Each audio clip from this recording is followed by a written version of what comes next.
ಕನ್ನಡ ನಾವು ಬಾಯಿ ಬಸ್ಲೆ ಅಂತ ಹೇಳ್ತೀವಿ. ನಾವು ದಿನ ಬೆಳಗಾದರೆ ನಾವು ಊಟದಲ್ಲೆಲ್ಲ ತಿನ್ಬೋದು. ಒಂದೆಲಗ ಚಟ್ನಿ ಮುಖಾಂತರ ಸೊಪ್ಪು ತಿನ್ನೋದಕ್ಕೆ ಯೂಸ್ ಮಾಡ್ಬೋದು. ಬ್ರಾಹ್ಮಿ ಇದು ಕೂಡ ತುಂಬ ಒಳ್ಳೇದು ಆರೋಗ್ಯಕ್ಕೋಸ್ಕರ. ಬ್ರೈನ್ ಟೋನ್ ಥರ ಮೆಮೊರಿ ಪವರ್ ಎಲ್ಲ ಇಂಪ್ರೂವ್ ಮಾಡುತ್ತೆ. ಇದು ಭೃಂಗರಾಜ, ಇದು ನಾವು ಹೇರ್ ಆಯಿಲ್ಸ್ಗೆಲ್ಲ ನಾವು ಪ್ರಿಪ್ರೇಷನ್ಗೆ ಯೂಸ್ ಮಾಡ್ತೀವಿ. ಇಂಟರ್ನಲ್ಲಿ ಎಕ್ಸ್ಟರ್ನಲ್ಲಿ ಕೂಡ ನಾವು ಹೆಲ್ಪ್ ಮಾಡ್ತೀವಿ. ಇದು ಮಧುಕಪರ್ಣಿ ಅಂತ, ಇದು ನಮಗೆ ಡೆಂಟಲ್ ಕೇರು ಮತ್ತು ಪ್ಯಾನ್ಕ್ರಿಯಾಟಿಕ್ ಇದಕ್ಕೆಲ್ಲನೂ ಹೆಲ್ಪ್ ಆಗುತ್ತೆ. ಮತ್ತು ಇದು ಜಾತಿ ಅಂತ, ಇಮ್ಯುನಿಟಿ ಕೇರ್ಗೆಲ್ಲ ನಾವು ಯೂಸ್ ಮಾಡ್ತೀವಿ. ಇದು ಇದು ತುಳಸಿ, ನಿಮ್ಗೆ ಗೊತ್ತು, ದಿನ ಬೆಳಕಾದ್ರೆ ನಾವು ತುಳಸಿ ರಸ, ಹಸಿ ತುಳಸಿ ಕೂಡ ಹಾಗೆ ತಿಂದ್ರೂ ಇಮ್ಯುನಿಟಿ ಇಂಪ್ರೂವ್ ಆಗುತ್ತೆ.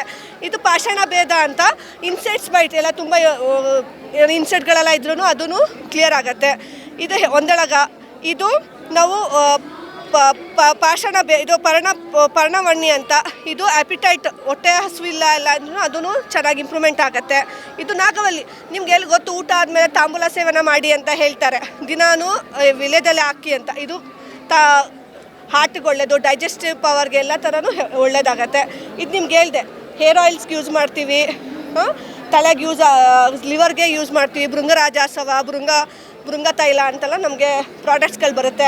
ಇದು ಅಷ್ಟೇ, ಡೆಂಟಲ್ ಕೇರ್ಗೆ ಎಲ್ಲನೂ ಯೂಸ್ ಮಾಡ್ತೀವಿ. ಈ ಥರ ಇದೆ ಅಂತಲ್ಲ, ಹಲವಾರು ಗಿಡಮೂಲಿಕೆಗಳಿದ್ದಾವೆ ನಮ್ಮ ಕಾಲೇಜ್ ಕ್ಯಾಂಪಸಲ್ಲೇ. ಇಲ್ಲ, ಇದು ನಾವು ಒಂದು ಬೇಸಿಕ್ ದಿನಚರಿಯಾಗಿ ಬೆಳಗ್ಗೆ ಎದ್ದು ನಾವು ದಿನ ಶುರುವಾದಾಗ ಹೆಂಗೆ ನಾವು ಯೂಸ್ ಮಾಡ್ತೀವಿ ಆಹಾರದಲ್ಲಿ ಎಲ್ಲ ಥರನೂ, ಅದನ್ನು ನಾವು ಬೇಸಿಕಲ್ಲಿ ಇಟ್ಟಿದ್ದೀವಿ.